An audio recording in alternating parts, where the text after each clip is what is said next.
लेकिन पंजे और लालटेन वालों ने मिलकर बिहार के स्वाभिमान को बहुत ठेस पहुंचाई। इन लोगों ने ऐसी लूट खसोट मचाई कि गरीबी बिहार का दुर्भाग्य बन गई। अनेक चुनौतियों को पार करते हुए नीतीश जी के नेतृत्व में एनडीए सरकार बिहार को विकास की पटरी पर वापस लाई है।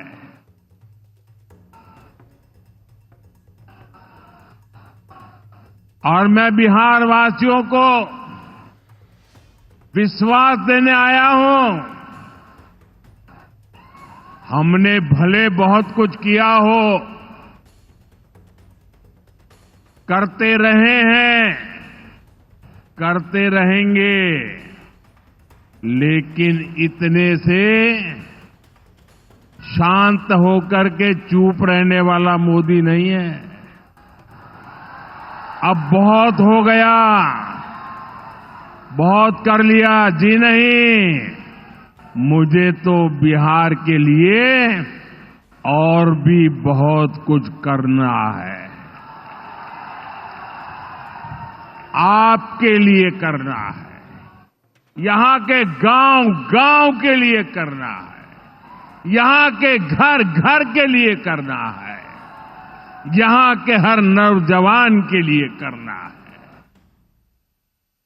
अगर मैं सिर्फ बीते 10-11 साल की बात करूं तो इन 10 वर्षों में बिहार में करीब 55,000 किलोमीटर ग्रामीण सड़कें बनी हैं। 1.5 करोड़ से ज्यादा घरों को बिजली के कनेक्शन से जोड़ा गया है। 1.5 करोड़ लोगों को, वहां के घरों को पानी का कनेक्शन दिया गया है। 45,000 से ज्यादा कॉमन सर्विस सेंटर्स बनाए गए हैं। आज बिहार के छोटे छोटे शहरों में नए नए स्टार्टअप्स खुल रहे हैं। साथियों, बिहार की प्रगति के लिए हमें ये गति लगातार बढ़ती है, बढ़ाते रहना है।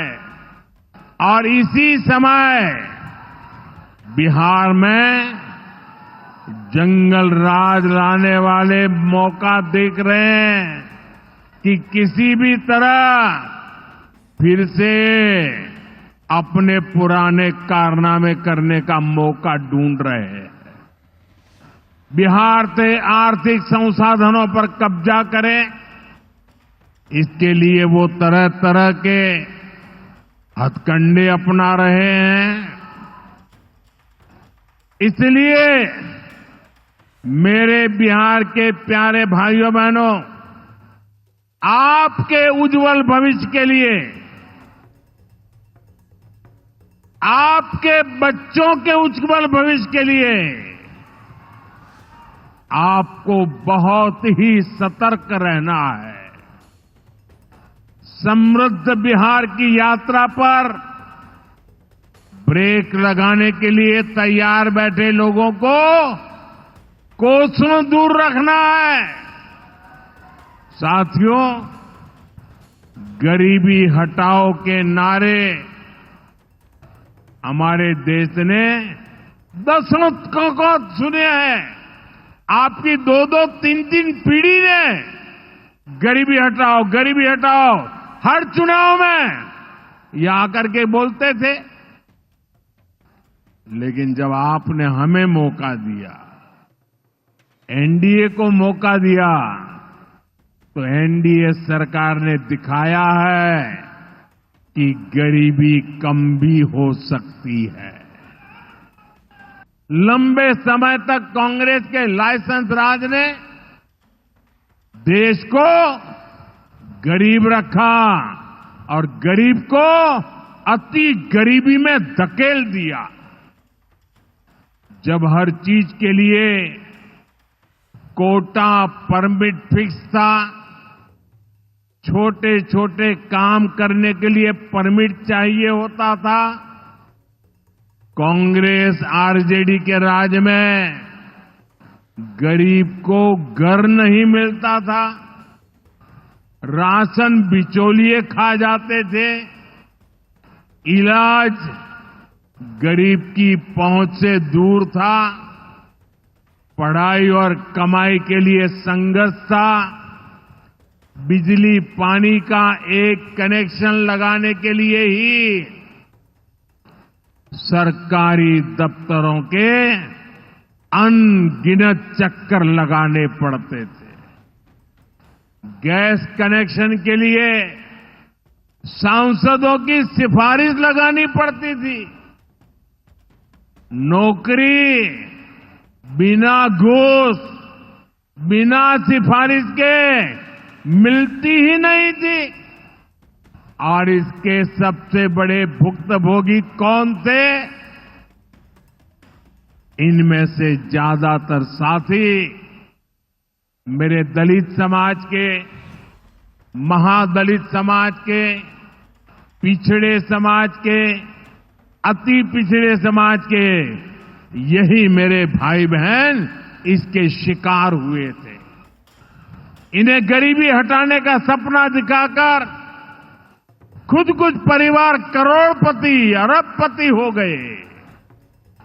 साथियों, बीते 11 वर्षों से हमारी सरकार गरीब के रास्ते की हर मुश्किल को दूर करने में जुटी है और आगे भी करती रहेगी। और इतनी मेहनत करते हैं तब ऐसे अच्छे परिणाम आज देखने को मिल रहे हैं। अब जैसे गरीबों के लिए आवास है, अभी जिन परिवारों को मुझे आवास की चाबी देने का मौका मिला, वो इतने आशीर्वाद दे रहे थे, उनके चेहरे पर इतना संतोष था, भाव विभोर थे।